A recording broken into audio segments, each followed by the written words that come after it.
Bonjour Cédric.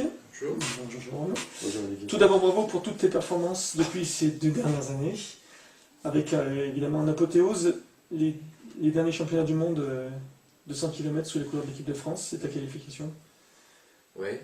Voilà. Qu'est-ce que tu retiens de ta participation à cette épreuve malgré cet échec et ton abandon en mi-parcours? Alors apothéose, c'était plutôt on va dire une petite consécration d'être en équipe de France. Après la course en elle-même, c'était une catastrophe parce que je suis tombé malade et la course, a été ratée, donc j'ai dû abandonner.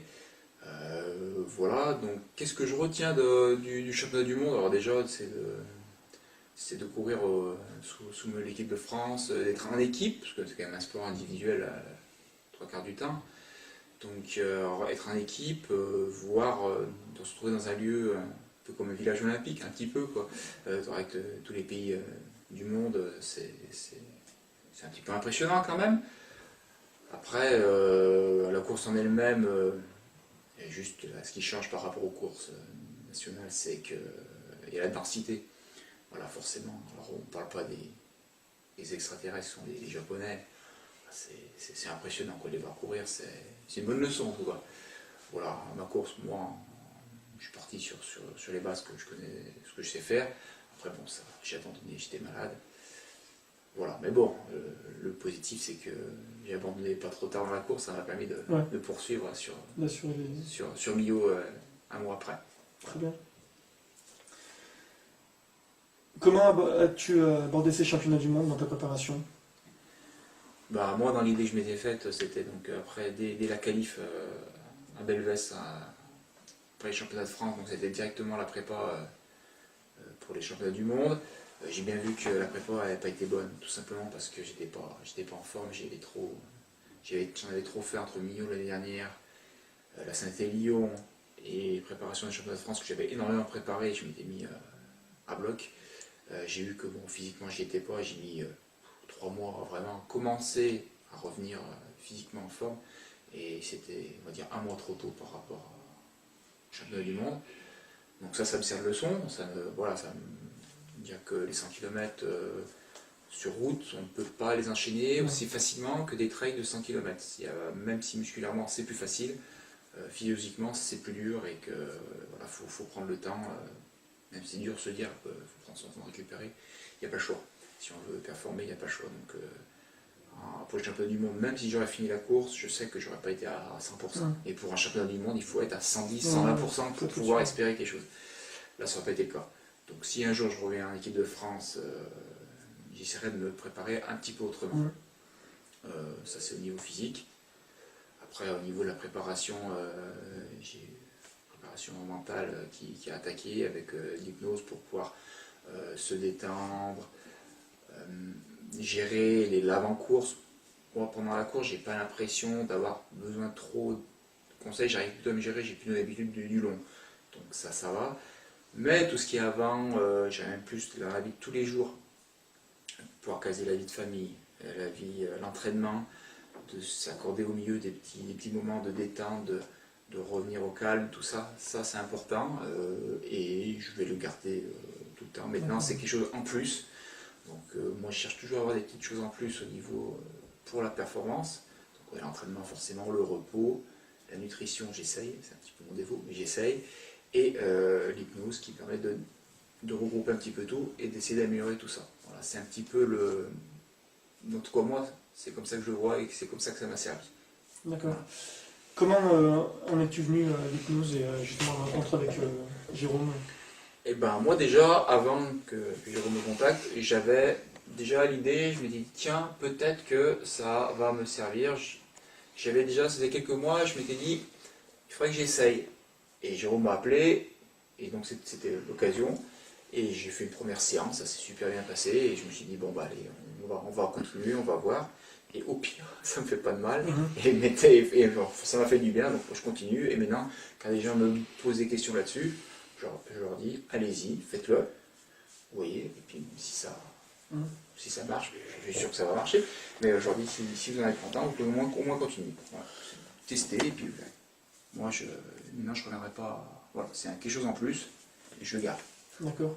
Et l'hypnose, tu dis que tu t'en sers pas pendant la course, que tu t'en sers plutôt dans dans les phases entre l'entraînement et puis tout le reste qui est en dehors de la course, il n'y a pas une possibilité justement d'intégrer l'hypnose dans ta course pour aller peut-être au-delà alors jusqu'à maintenant, je m'en étais jamais servi, mais par exemple sur la dernière course à Millau, j'ai eu un moment de...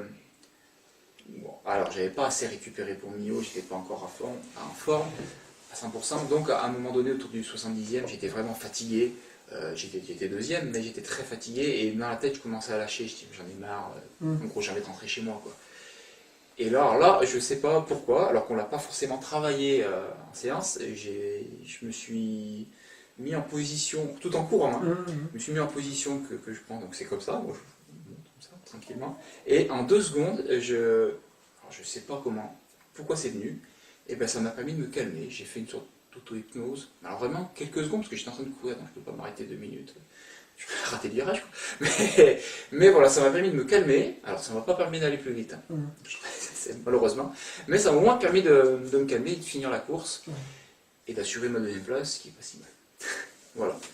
Donc je pense que pour certaines personnes, ça peut aussi leur servir pendant la course, à des moments difficiles, et peut-être que maintenant je vais m'en servir plus souvent. Ça, je peux pas le dire, je ferai pour les prochaines courses. Ça peut te permettre de franchir un palier, peut-être supplémentaire, d'aller au-delà de ce que tu penses pouvoir faire.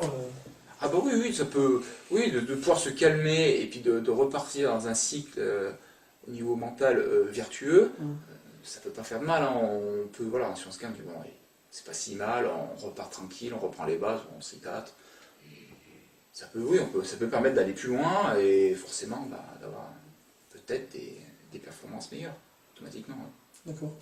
Ta préparation physique, tu dis que tu t'entraînes presque tous les jours, 5 fois par semaine, 6 fois par semaine. Ouais, on va dire 6, ouais. En termes de préparation physique, quelle importance prend la préparation mentale?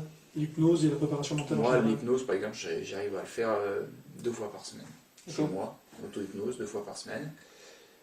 Je le fais bien juste avant ma sieste. Donc ça me permet de faire des bonnes siestes. Donc pour ceux qui ont du mal à s'endormir, moi je sais que quand je fais l'hypnose, la sieste elle est bonne derrière. Je dors bien. Et ça me prend 5 minutes, 5-10 minutes de tout casser. Et donc, voilà. Mais par contre, moi j'aime bien être vraiment au calme pour le faire. Je suis sûr de ne pas être dérangé, les téléphones sont coupés, je sais qu'il n'y a personne dans la maison, c'est pour ça que je peux faire que 2 fois dans la semaine. Moi je suis tranquille. Voilà. Et là je le fais et ça permet de bien décompresser. Et puis c'est vrai qu'une fois la sieste finie, je vois que l'entraînement derrière. Et j'ai fait une bonne sieste, donc je suis plus en forme, tout simplement. Voilà. Et Jérôme, il intervient à quel moment, lui? J'arrive à le voir toutes les 3 semaines. Jusqu'à présent, c'était surtout basé là-dessus. On a commencé, première séance, c'était discussion, voir mes attentes, etc. Après, des exercices faits en cabinet, à essayer de reproduire à la maison, voir si ça fonctionne ou pas. Et puis après, le retour d'expérience, on dit ça a marché, ça n'a pas marché. Voilà. Pour l'instant, on a fait ça. Maintenant que pour 2019, je vais repartir sur du trail, on va essayer de travailler tout ce qui est, alors je sais pas comment on peut le dire, travailler sur les descentes, parce que j'ai un petit problème de descente, voilà, je suis pas forcément super à l'aise dans les descentes, donc je perds du temps. Donc on va essayer, pas forcément de devenir le roi de la descente, mais gommer ça un petit peu, parce que la descente c'est quand même pas mal psychologique, donc essayer de faire des travaux, et ça, en descente, ça va venir dans les semaines qui arrivent, et on verra si en 2019 je descends mieux qu'en 2018. Voilà. Très bien. Tout simplement. Et donc du coup, tes objectifs pour 2019 Alors, objectif 2019, je vais repartir sur l'ultra, entre l'hiver et le printemps, jusqu'à fin juin. Alors, je suis comment dire, c'est des trails à l'étranger, c'est des gros trails.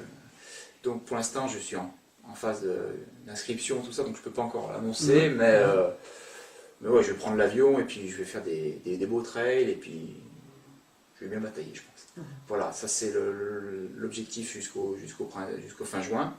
Après, il y a, alors normalement je dois faire les championnats de France de 100 km à Amiens. Mais pour l'instant, tout ce que je vois de la course ne me donne pas envie d'y aller. C'est vraiment, voilà, c'est des 100 km, c'est tout droit le long de la Somme, des allers-retours. J'ai pas forcément envie d'y aller. T'as un titre à défendre? Ouais, j'ai un titre à défendre, mais je suis quand même bien tombé, amoureux de la course de Millau, qui est 3 semaines avant. Et alors la question c'est, voilà, est-ce que je me prépare à fond pour les championnats de France en étant pas sûr de gagner, mais ça c'est comme toutes les courses, mais est-ce que si j'étais de nouveau par exemple champion de France, ça m'apporterait quelque chose de plus que par exemple de gagner une première fois Millau, qui est quand même sur un 100 km, dire gagner Millau, c'est quelque chose. Voilà, donc je suis entre les deux. Quoi qu'il arrive, je ferai soit l'un, soit l'autre. Je ne peux pas faire les deux, ça c'est sûr. Donc voilà, donc ce qui est sûr, c'est que la fin de l'année sera objectif route 100 km. Voilà. Avec un 2020 aussi là. Essayer de voir si je peux réintégrer l'équipe de France. C'est sûr qu'elle est à Amiens, je ferai un chrono meilleur, j'aurai peut-être plus de chance. Voilà, donc tout ça, ça se discute. Ce qui est bien, c'est que les 100 km, on peut s'inscrire à la fin. Donc on a le temps de voir venir. La préparation, quoi qu'il arrive, ça sera la même pour Millau ou pour Amiens, grosso modo. Donc il n'y a pas... Pour l'instant, je suis en phase de réflexion. Voilà. Très bien. Rodolphe, ton entraîneur, comment il arrive à te superviser par rapport au championnat de France, au championnat du monde a-t-il pris plus d'importance dans ta préparation? Et ben Rodolphe, en fait, là, ce que je fais souvent avec Rodolphe, c'est-à-dire que là, déjà, je lui parle depuis cet été de 2019. Je lui donne un planning de ce que j'ai envie de faire, des courses. Alors déjà, il me dit, là, c'est trop rapproché, c'est pas possible d'enchaîner les deux, etc. Donc il me dit déjà de ce que je peux faire, ce que je peux pas faire. Après, lui, il me fait des plannings en fonction de mes courses. Il me dit aussi ce que je dois travailler globalement. Moi, globalement, c'est ma vitesse, ma VMA. Par rapport à d'autres, j'ai une VMA qui est trop basse. Donc si j'arrive à en gagner un petit peu en VMA, je gagnerai en vitesse, enfin en vitesse et forcément en performance. L'endurance, grosso modo, j'ai plus besoin forcément trop de la travailler, je l'ai, je sais gérer des courses longues, donc c'est pas le problème, il n'est pas là, ce que certains ont. Moi, c'est pas le cas, moi c'est la vitesse. Donc par exemple, en ce moment, là, je fais que des sorties courtes et je travaille la vitesse pour essayer de gagner un petit peu. Voilà. Donc Rodolphe, il assiste sur mes points faibles et puis essaie de travailler un petit peu. C'est comme ça qu'on fonctionne. Donc voir le global sur l'année, de ce que je peux faire, ce que je ne peux pas faire. Il me dit là où je peux être le plus performant sur cette course. Il me dit par exemple que je peux encore m'améliorer sur des 100 km sur route. Il me dit par contre en trail, j'ai encore la descente technique. Il me dit que même en la travaillant, je ne serai pas... Donc ça sera un petit défaut. Même si je pense que sur un ultra, c'est pas rédhibitoire. Sur un trail de 40 km, celui qui ne sait pas descendre, il fera jamais rien. C'est pas possible. Mais sur un ultra, on peut arriver à gérer. Voilà comment. Donc Jérôme, toi du coup, la préparation par l'hypnose de Cédric, comment quel est ton plan en fait? Quel plan as-tu utilisé pour arriver jusqu'à l'obtention de ce que tu veux, enfin des performances Alors c'est vrai que quand j'avais sollicité Cédric, moi ce qui m'intéressait c'était de travailler avec un athlète normal, accessible, qui était à la recherche de la performance, et qui était sensible aux gains de performance. Donc quand je lui ai présenté une approche plus centrée sur le mental, ça l'a intéressé. Donc on s'est effectivement rencontrés sur la première séance pour définir des grands objectifs, un petit peu comme il peut le faire avec Rodolphe sur la préparation physique. Donc on a travaillé sur un grand axe au départ qui était l'avant-course et la gestion de l'équilibre vie personnelle, vie professionnelle, familiale et la vie de course. Parce que même si Cédric se considère comme un coureur normal, il y a quand même des performances relativement exceptionnelles, on va dire, même si elles peuvent s'améliorer. Donc on a travaillé sur l'avant-course, beaucoup dans un premier temps en base de séances en cabinet. On s'est vu effectivement 4-5 fois peut-être pour travailler sur la relaxation, sur la perception de la course, donc plutôt un travail de force intérieure, on va dire. Et puis on est rapidement passé sur du travail en auto-hypnose pour que justement il puisse être autonome chez lui pour gérer ces aspects de stress, de rapport à l'absence ou au travail, à l'entraînement, etc. Le deuxième axe qu'on a un peu commencé à travailler, qui a un peu porté ses fruits, c'était l'usure mentale quand même sur une course de 100 km. Alors même si lui ne les court qu'en 7 heures, un petit peu plus, c'est quand même 7 heures d'effort qui sont à mon avis un petit peu plus durs mentalement que 7 heures de trail, parce qu'il y a une certaine monotonie. Donc on avait évoqué de commencer ce travail-là juste avant les 100 km de Millau. Et l'inconscience de Cédric a fait le job, c'est qu'il a appliqué rapidement ce travail, même sans le voir ou sans le savoir. Donc ça, j'ai trouvé ça super intéressant. Et puis on va basculer maintenant sur une troisième partie un petit peu plus trail, technique, où on va travailler sur la descente, la prévention de la descente pour prendre le point de bascule.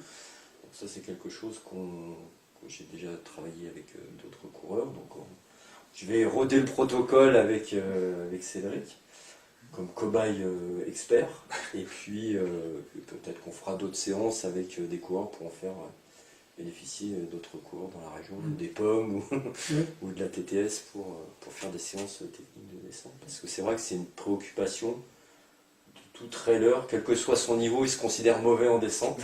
Donc ça fait peur, même, parce que je pense qu'à la limite tout le monde va progresser en descente.